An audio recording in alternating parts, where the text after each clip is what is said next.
When I remember back to when our daughter was first diagnosed, I remember all sorts of feelings, sadness, fear, overwhelmed, surges of energy, and then feeling overwhelmed again. But I didn't stay there. And what helped me with that was I learned about myself that I need to talk out my feelings. And it's when I keep them all inside that I end up adding a whole other layer of stress and strain that doesn't need to be there. That's what I just learned worked for me. In the beginning days, hopelessness was initial thoughts.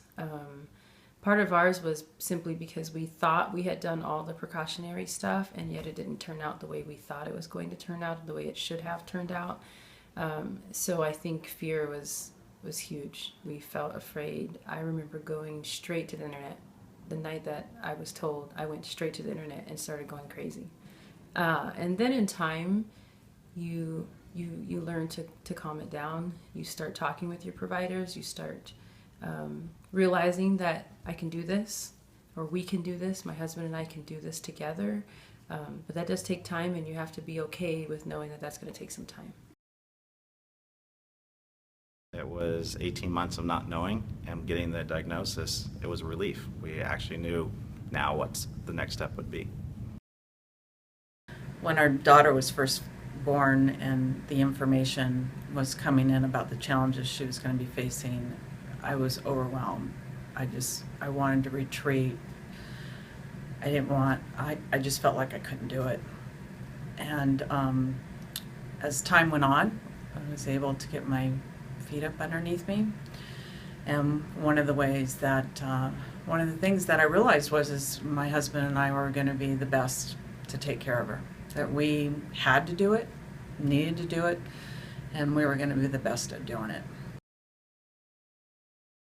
When I think back to when I finally received a diagnosis for my son, I remember feeling a sense of relief.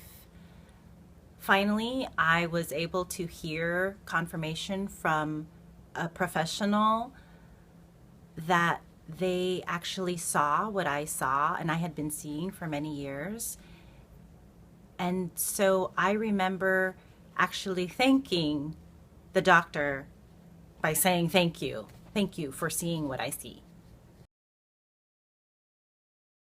So I wanted to know big picture things, not so much about the disease itself, but more the treatment, why we were doing the things that we were doing, how we were going to know if it was working, what the decision points were. So I was often asking questions that were 2-3 months out, stage 2 and stage 3.